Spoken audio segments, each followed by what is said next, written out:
The superintendent and Mr. Ben Coleman, our attorney, and various members of the staff, all of whom, to be honest, we're absolutely delighted to see. Thank you for coming. Today we have a special treat.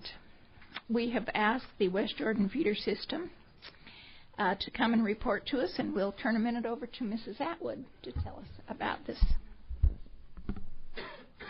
Well, first of all, I just want to say thank you guys for being here. I know it's been a long day for all of you. Tonight's going to be a fun-filled night, but I was especially excited to see that you guys were going to come and present to us. All those that sit before you have worked so hard and diligently with the money that we have given to the West Jordan feeder system. And I'm very impressed, and I know that they have, although they may be doing something different within their schools, what they are doing is impacting those students in their school. And they are working together very well to make sure that they are doing the right thing for students. So if you guys just want to share what you have for us tonight, I'm so excited. And, of course, any board members that have any question, I'm sure they'd be more than happy to answer. We'll turn the time over to the West Jordan feeder system. Why don't you introduce yourselves first and tell us who you are and what you do? And you have to speak into the microphone, guys. Sorry. I'm Michelle Putnam. I'm an assistant principal at West Jordan High School. Mike Kochever, the principal at West Jordan High School. Ryan Leggett, principal of Joel P. Jensen Middle School. Dixie. Oh, I get two mics. Okay. I was going to be really loud for a minute there. Dixie Garrison, principal at West Jordan Middle School. Eric Price, I'm one of the assistant principals at West Jordan Middle. Go ahead. I can start, but I brought some slides that I'm plugged into, and I don't know if we can get that up. Looks like. But go ahead, Mr. Price, you want to hand that out?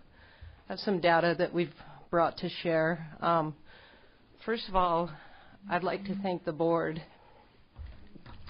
Sorry, this is a little awkward with the microphone.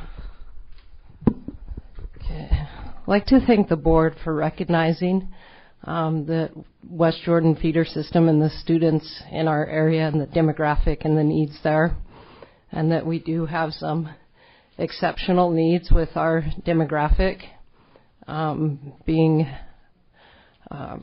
over half of our students are on free or reduced lunch. We have almost 20% of our students at our school are special education students.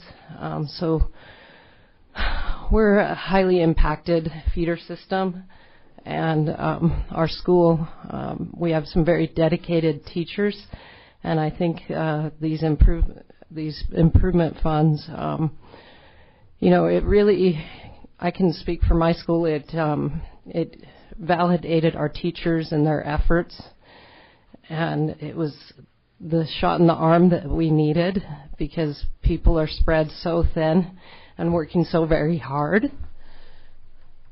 Yeah, if you'd like, if it's up. Okay. And so, first of all, just want to thank the board for recognizing the needs in the feeder system and allocating resources for us to turn things around. The data that I just handed out, I gave you 2 pages. The colorful page is my 9th grade credit recovery program. This is a program that we have implemented during the school day. So we have a half-hour intervention period, and we've taken our 9th graders. We bring them in for something we call our intervention time Pride Time, and we created a program called Platinum Pride Time for our 9th grade students, and we identify the students who have failed their courses, and we bring them in for a reteach and basically allow them to recover the credit.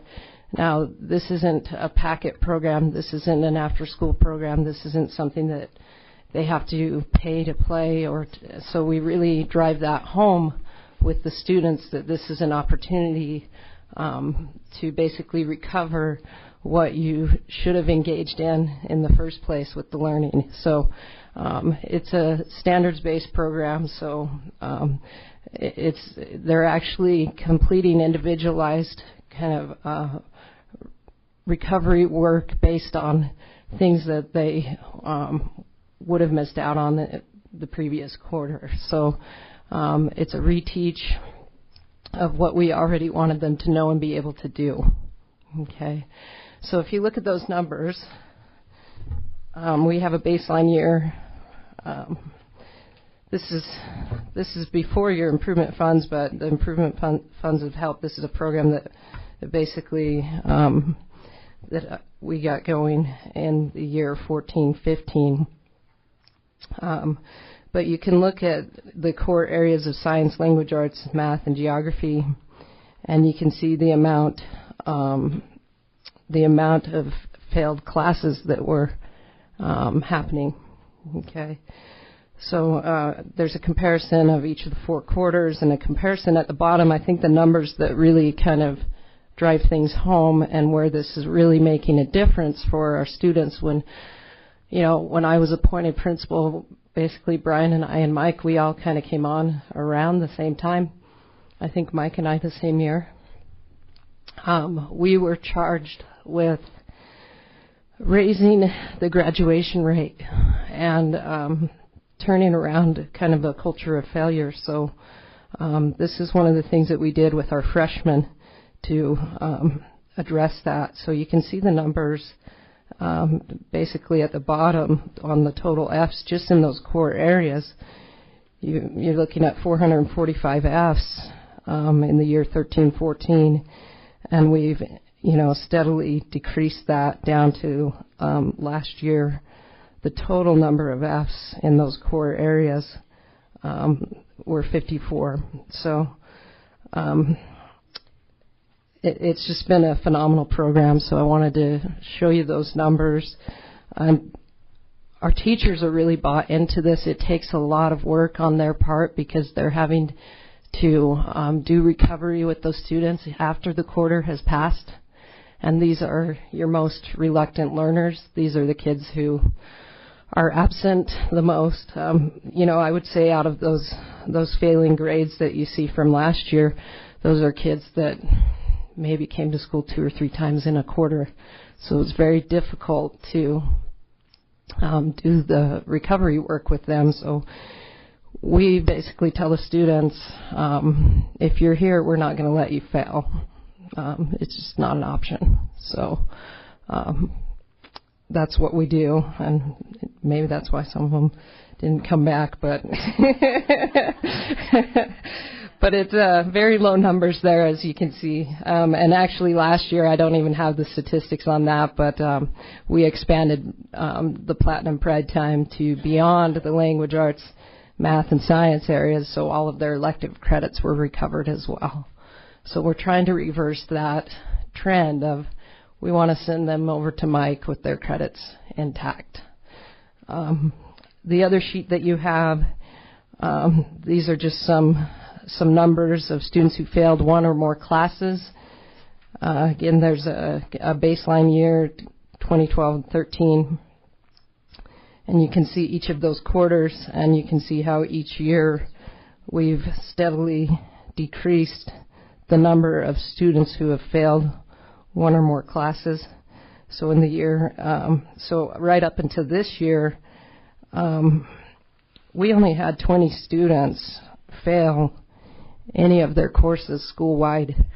And this is pre-Platinum Pride time. So this is before our credit recovery. The kids know, if the 9th graders know that if they fail their course, they're going to be in Platinum. So there were only 4 students that failed courses. that argument, there was an argument going on, or the discourse of, you're enabling them, that you're going to have more students failing if they know they can just go to Platinum Pride Time. Well, that's not the case. They just know that we're not going to let them out of the work. They know that we're not going to let them out of the learning. So it comes down to those moments in class where it's like, well, you can do this now, or you can do it tomorrow, or you can do it the next day, or you can do it the next day, and on and on. So, we're working with the kids, and they know that it doesn't go away. The learning is always going to be there. So we're really proud of those numbers, and a lot has come together with the resources that you've allocated for us. A lot has come together to produce those results this year, especially this year being better than ever. So I'm just going through.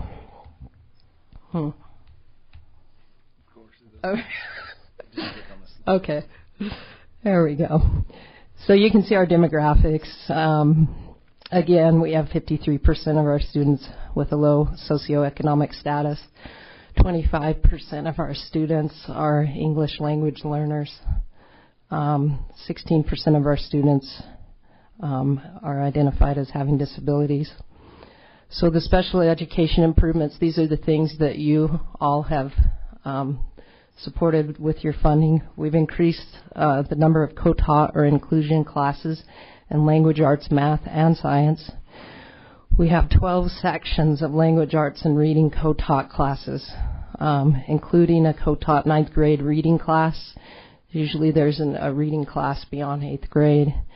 Co-taught 9th grade reading class for lowest level students, both gen ed and special ed. It's an inclusion class, so it's co-taught with a regular education teacher and a special education teacher. The 8 sections of math being co-taught, 3 sections of science being co-taught with a special education teacher and a regular education teacher. We recognize that our students with disabilities, there's no special education funding to support them in their science classes. There's language arts and math, but if we want to get their SAGE scores up in science, the only way that their SAGE scores are going to improve is if they have the support and the scaffolding that they need in those classes. So the inclusion model, our students are accessing the core much better, and they have their peer models. We have very few pull-out resource classes in our school. We basically have one per grade, one pull-out class per grade in language arts and math. And these are for our students that would be completely lost in a general education class. Because of your funding, we're able to have very small class sizes for our pull-out students, to where they're getting very intense intervention. And then the students who are in the inclusion classes, they're thriving.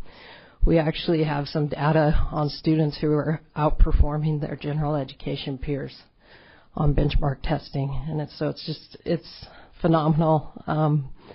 And Mr. Price, if you don't mind me sharing, Go for it. You want to share real quick about your daughter? Yeah.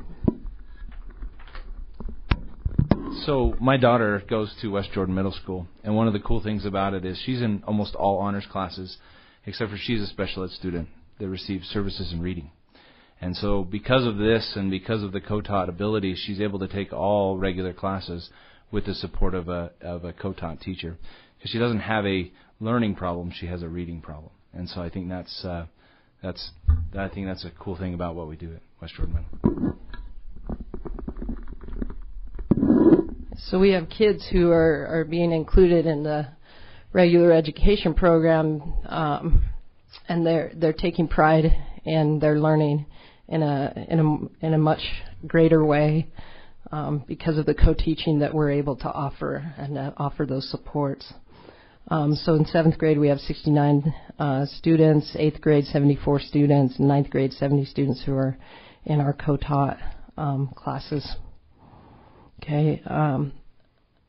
ESL support and intervention. Because of your funds, we are able to have an ESL lead teacher. For those of you who've been out to my school, this is Miss Whiteman, who is unbelievable with her relationships with kids and also in her pedagogy and her teaching. We have 3 additional ESL aides with 4 total, so the normal allocation is 1.